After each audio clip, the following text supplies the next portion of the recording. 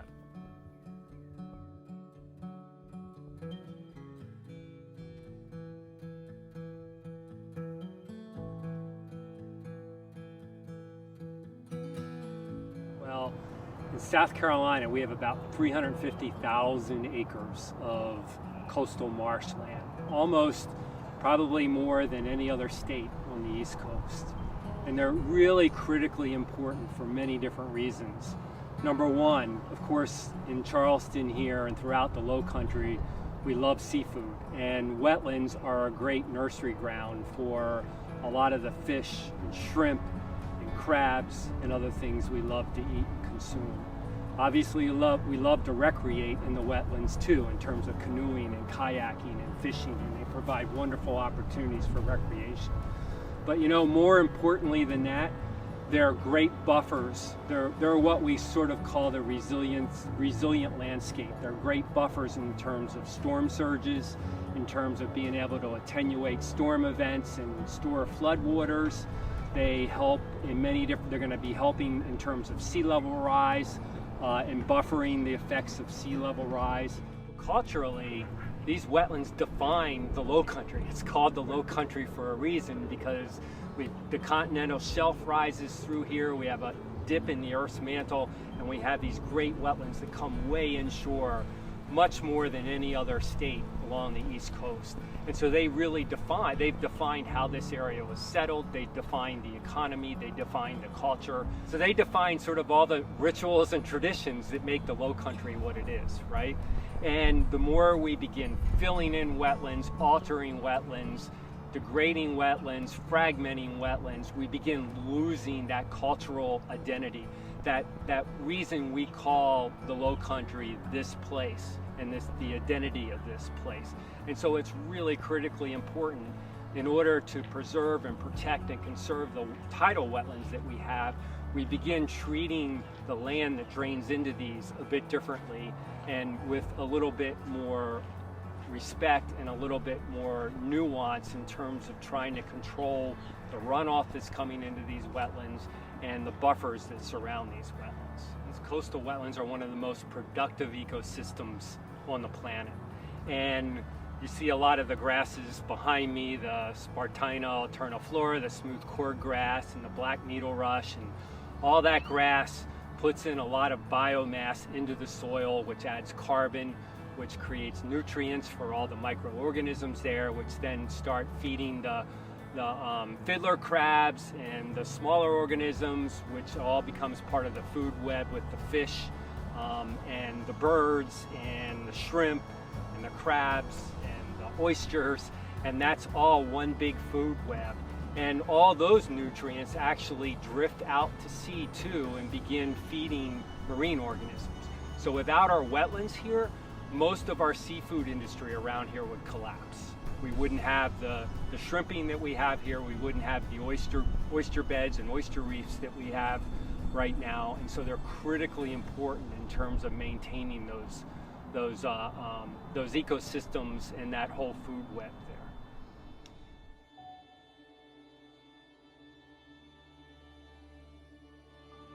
This salt marsh habitat is almost unparalleled in this environment itself, in that without the salt marsh existing, lots of other ecosystems around here and habitats would cease to exist as well.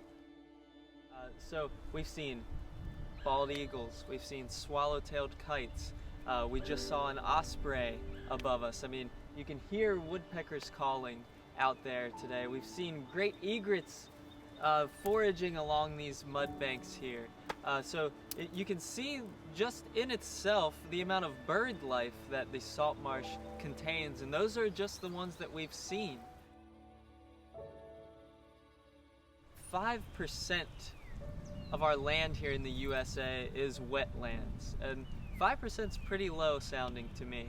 So if everybody is kind of wanting to live around 5% of our land, how long is that really going to last? How much longer will we be able to observe pristine, untouched habitats like this one before us.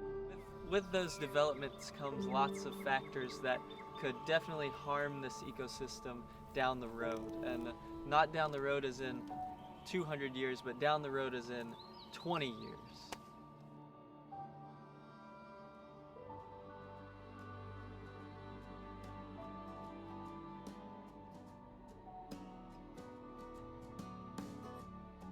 And you know, this place is rather overwhelming. It's incredible, and it's the ideal outdoor classroom. And I guess the value of it, it's not just the science and nature, but that's truly a unique experience for him to see people fishing crab and fishing shrimp. And I guess there's a huge value in him having a chance to look at that happening instead of just thinking that food comes from the grocery store. And you know, I believe there's a great value, perhaps intangible, but it's a great value that comes with being able to witness such activities. You know, on many levels, I understand what's behind development, but just as important is the fact that it'll be a tragedy to lose such a pristine, unique place, and I don't know, prevent people like him from having a chance to enjoy it, to experience, and instead he'll just learn about it, and then he won't have a chance to live it.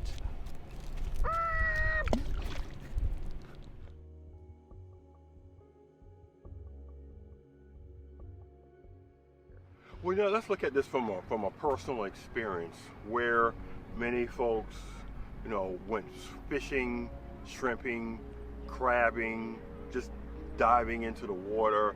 Some folks may have been baptized. Some folks may have just want to have a leisure place to put their boat in.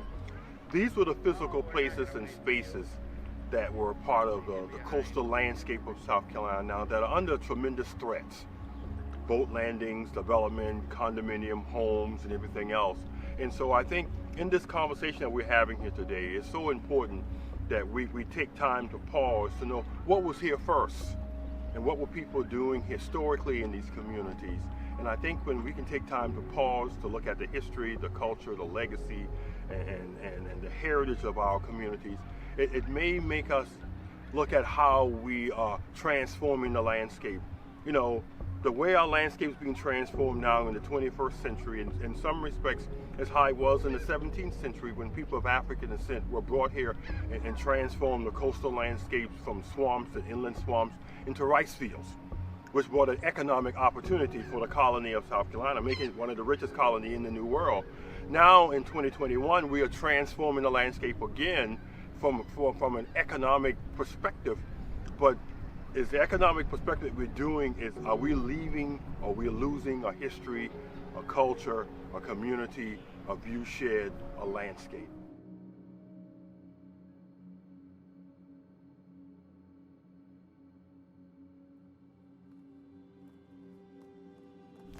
Looking at the question of what would we lose if we lose this site, number one, we lose visual history.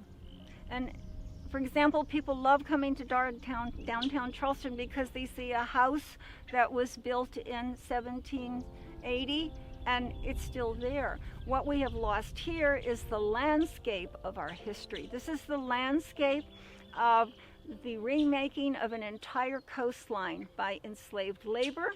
I have heard the value of the labor to remake our whole coastline was more than the labor involved in making every one of the great pyramids in Egypt. So it's a tremendous statement of what the enslaved provided to the building of America. And the minute you start taking these great wetlands, these are not natural wetlands, these are all slave-based rice fields that you're looking at. That's why they're all level. And you lose that whole story when you start putting a big mansion right at the edge, when you fill in a creek, when you channelize it, you've lost the whole story that we have here of how this entire landscape was remade in the 17th century. Also, clearly, we do have elements left from the days of the phosphate industry. And I mean, how few people even realize that this was the great phosphate industry. And then it occurs to me, we're going to be destroying all these fossil beds, and we keep finding these wonderful fossils in our marl. And so we're going to lose all those fossil beds, but the big thing that you're going to lose is an environment that can be enjoyed while you are searching for the history that created it.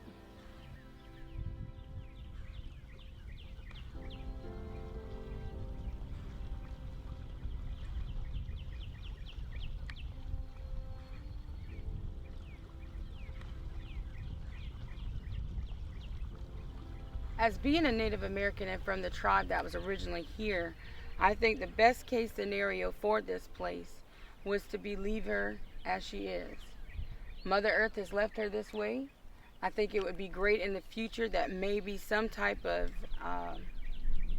recognition in this spot that the Native American tribe that I'm from, the Natchez Cusco tribe, lived here. It would be a place that is an honorary historical remembrance for our tribe and people that come here to learn. We could bring our children here. We can teach them our history here. We can go in the rivers that our ancestors once did. We can go and show them the way of life in this natural setting instead of being where we were placed.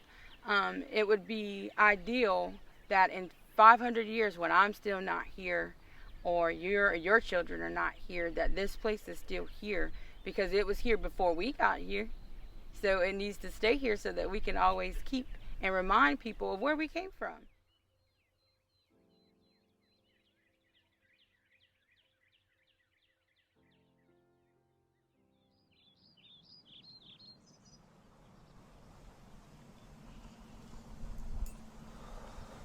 They can breathe in peace.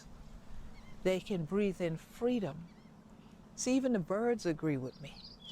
They're chirping to co-sign that now is the time for all of us to tell the whole story, the whole journey that all of us have taken to make South Carolina what it is, make the Lowcountry what it is, and Rantowles make the Gullah Geechee Nation what it is, and things like that.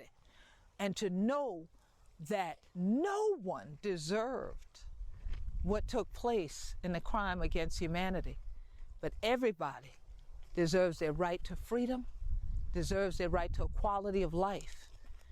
And what quality of life will we have if we destroy our environment? But many times we don't realize we're destroying sacred grounds of cultural areas. We don't realize the cultural legacy that's in every grain of sand in our sea island soil and throughout this area that they call the Lowcountry, because ecologically we're technically below water level. It's not because in any way we're low spiritually. Believe me, we still shouting right here along the creek and right there shouting underneath the tree. But we want you to journey with us. And after you know this story, see if it ain't something that you will shout about right wherever hunter to be. Because definitely it's time for all of us to gather together on this shore and shout some more about how we protected a historic place, a beautiful space, and that we keep the ecology of the Lowcountry so that we can continue to thrive and survive as a cultural community.